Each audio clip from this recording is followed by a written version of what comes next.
সকালে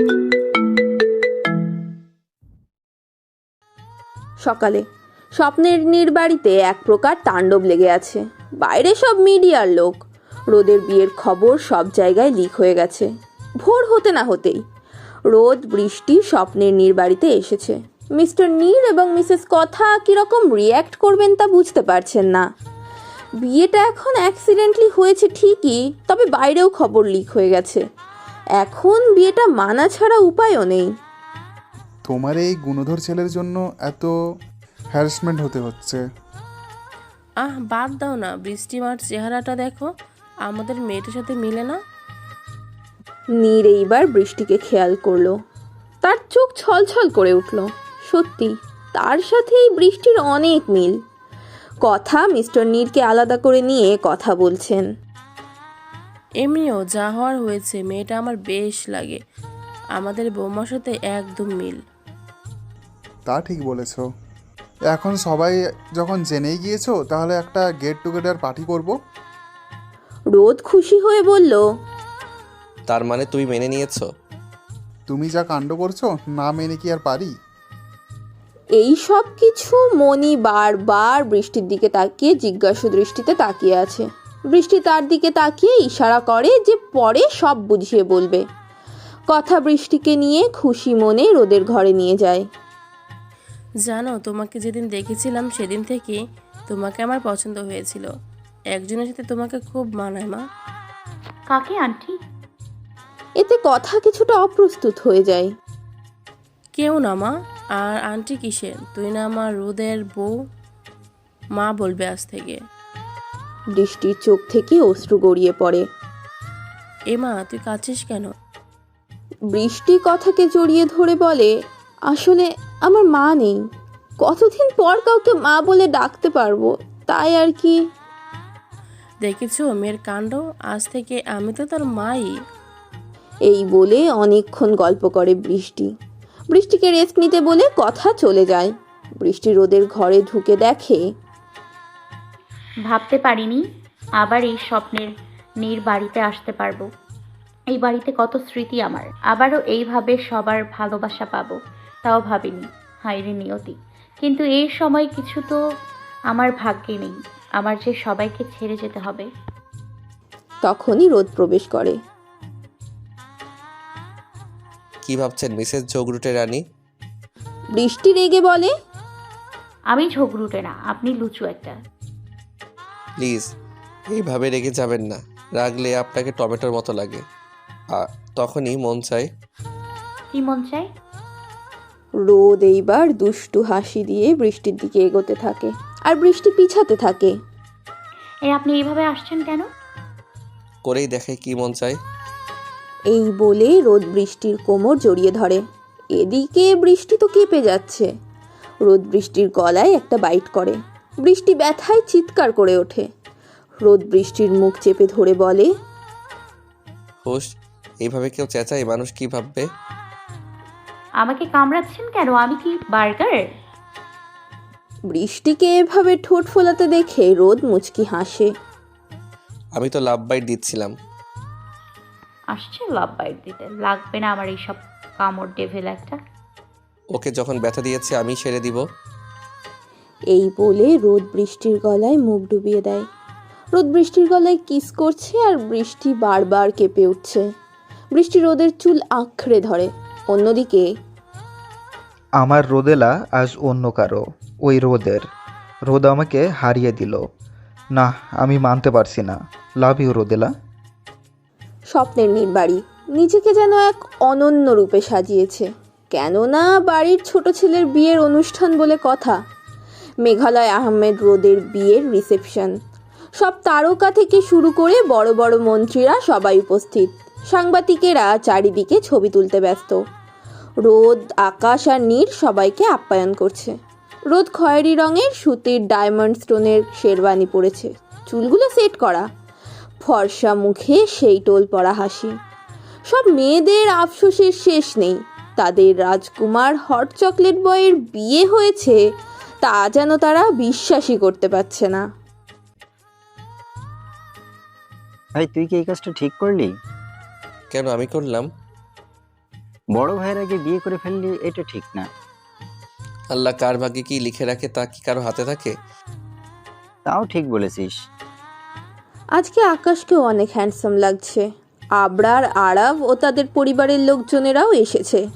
আবরারের স্ত্রী মিসেস কণা আর তার 2 ছেলে মেয়ে মিমি এবং রাজ। মিমি এবার ইন্টার সেকেন্ড ইয়ারে পড়ে, আর রাজকে তো আপনারা সবাই চেনেন।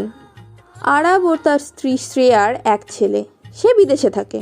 আবরার নীরের কাছে গিয়ে বলে, আরে নীর, কেমন আছিস? নীরের বিরক্ত লাগছে। এই লোকটাকে তার একটুও ভালো লাগে না।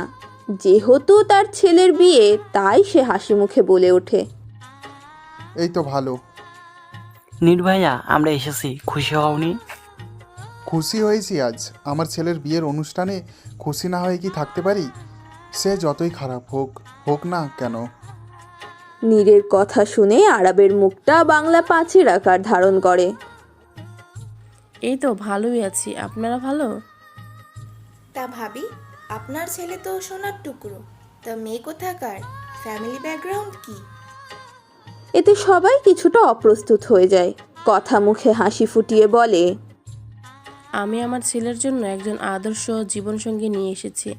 এটুকুই কি এনাফ নয় ভাবি? কণা মুখ ভেঙচি দিয়ে চুপ হয়ে যায়। মহিলা বেশ অহংকারী।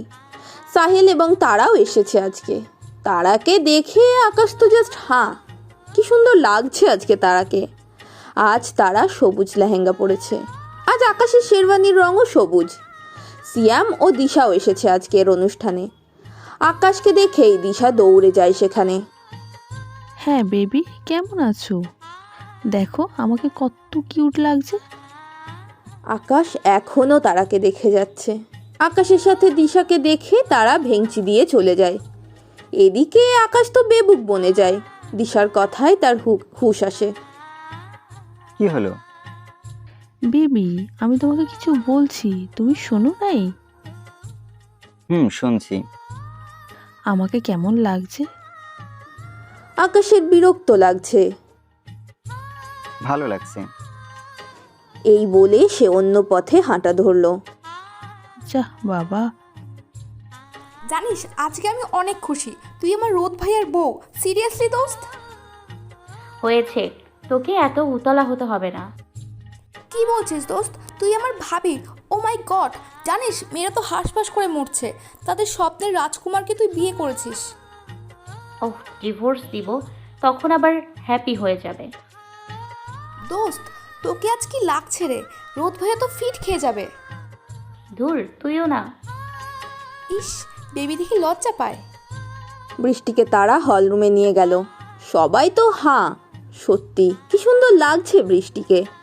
রোদ তো হাঁ হয়ে আছে বৃষ্টিকে দেখে।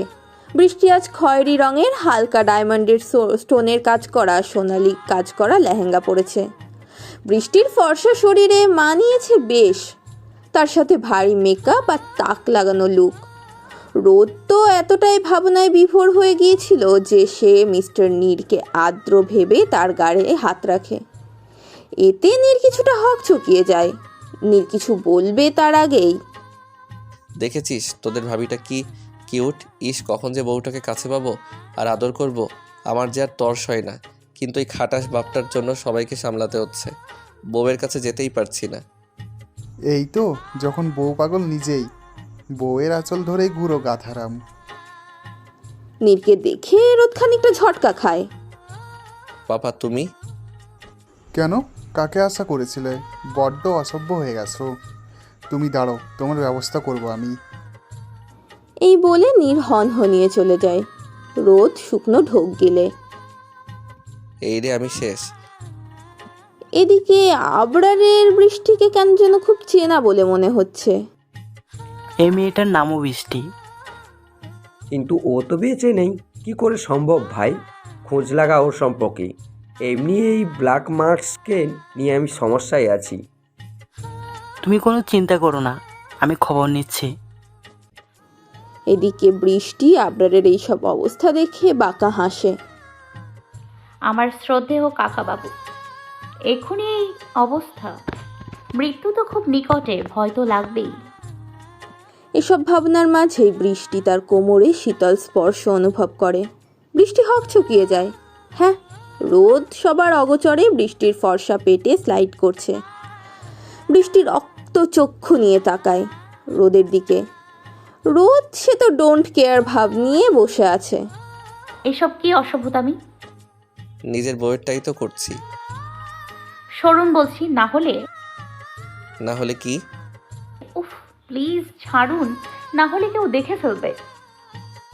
কেউ দেখবে না। যাই বলো বেবস, তোমার কোমরটা জাস্ট সেক্সি।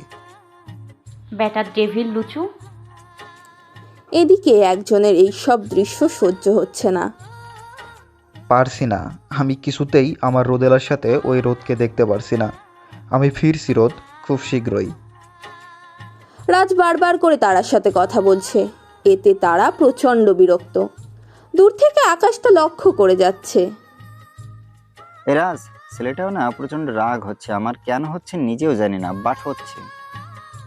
রাজ বাজে দৃষ্টিতে তারার ফিগার দেখে যাচ্ছে, যা আকাশের চোখ এড়ায়নি। এদিকে বৃষ্টির ফোন বারবার বেজে যাচ্ছে। বৃষ্টি ফোনটা ধরতে যাবে তখন বৃষ্টির চোখে একটি দৃশ্য ভেসে ওঠে। স্কুলের বেঞ্চে বসে আছে বৃষ্টি, মুখ ভার করে আছে সে। তখনই একটা ছেলে আসে তার সামনে। এই পিচ্ছি, কি করছো? বৃষ্টি চোখ তুলে দেখে একজন 13 বা 14 বছরের ছেলে, হাতে তার বাস্কেটবল। বয়সের তুলনায় বেশি স্মার্ট। বৃষ্টি কিছু না বলে চুপ করে বসে থাকে।